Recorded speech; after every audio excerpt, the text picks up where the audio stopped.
İstanbul Fuarımızın hayırlı olmasını diliyorum. Sözü sayın gelen... Evet.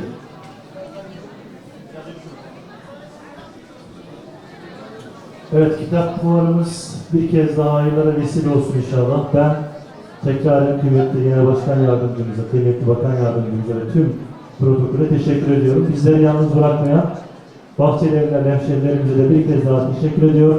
Hayırlı uğurlu olsun diyorum. Ya Allah, bismillah. Kıymetli kardeşlerim, merhum Başkan, bilge lider Aliya İzzet Begoviç'in tarihe kazınmış çok önemli bir sözü var. Unutulan soykırım tekrarlanır diyor. Dolayısıyla 77 yıldır Filistin coğrafyasında devam eden katliamlar 7 Ekim'den bu tarafa 2 yıldır büyük bir soykırıma dönüştü. 100.000'e yakın kardeşimiz hunharca katledildi. Bunların %70'ten fazlasını kadınlar ve çocuklar oluşturuyor. 150.000 kardeşimiz yaralandı.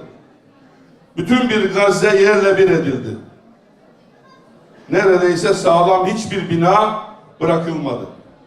Ağır ve zor kış koşullarında şu anda İsrail'in bombalarla, kurşunlarla öldüremediği Gazze'li kardeşlerimiz açlıkla, yoklukla, sıkıntıyla mücadele vererek hayatta kalma savaşı veriyor.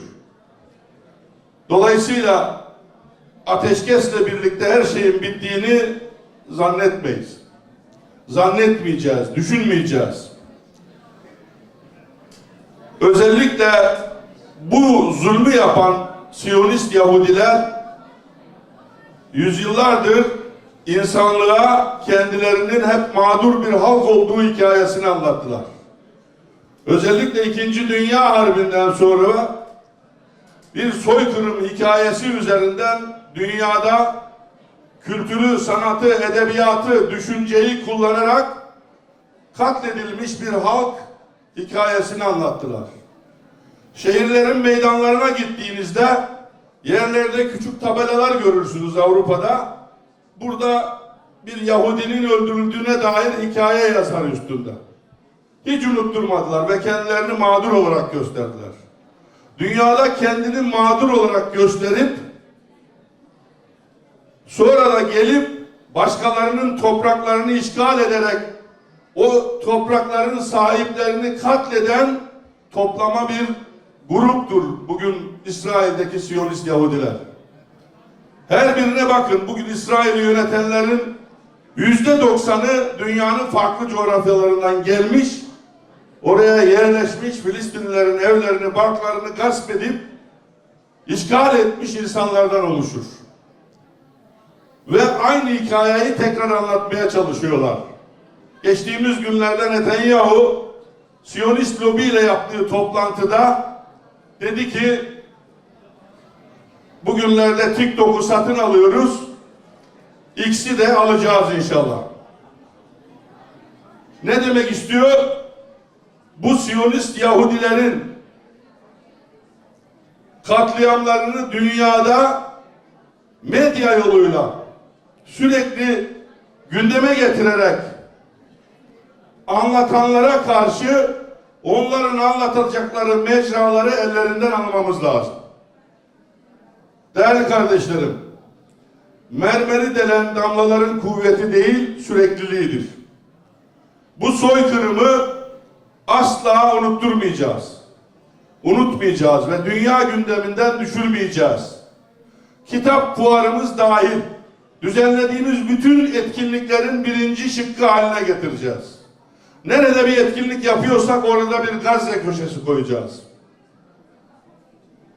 Bugün bu etkinlik, bu kültür, sanat, edebiyat şöleni bu fuarı açıdan çok önemli. Ajandamızın ilk şıkkına Gazze'yi yazacağız. Üstad Pakdil'in ifadesiyle bir kol saati gibi taşıyacağız. Kudüs'ü yüreğimizden düşürmeyeceğiz. Siyonist anlayış 2000 yıl boyunca ey Kudüs seni unutursam kalbim kurusun dedi ve bugün o toprakları işgal ettiler. İşte unuttuğunuzda sizin olmaktan çıkar. Onun için unutturmamamız gerekiyor. Her etkinliğimizin ilk şıkkına koymamız gerekiyor. Bu anlamda bu etkinliğin açılışının Gazze temasıyla başlaması çok manidar. Özellikle 1952'den bu yana sürdüren milli kültür eserlerin basım ve yayın projesiyle kültürel hafızamızı güçlendiren eserleri okurlarla buluşturmaya çalışıyoruz. Türk mutfağı, Türk kitap sanatı, yoğurt uygarlığı gibi prestij eserlerle dünyada Türk kültürünü bir nebze olsun tanıtmak için elimizden geleni yapıyoruz. Ve genç yazarlarımızı birçok ülkede fuarlarda desteklemeye çalışıyoruz. Yayın evlerimizi desteklemeye çalışıyoruz. 2005 yılından bu yana 99 ülkede 64 dilde 4465 esere destek verdik projemizde. Belediyelerimiz tabii ki şehirleri inşa edecektir. Bilge mimar Turgut Cansever'in ifadeleriyle şehirleri inşa ederken nesilleri ihmal ederseniz, ihmal ettiğiniz nesiller inşa ettiğiniz şehirleri tahrip eder der. O yüzden AK Parti belediyeleri olarak biz şehri imar ediyoruz, inşa ediyoruz. Altyapısıyla, üst yapısıyla tüm kentin kimliğini koruyarak gelişmesine vesile oluyoruz. Ama bir diğer taraftan da neslin ihyasını ve neslin inşasını da ihmal etmiyoruz.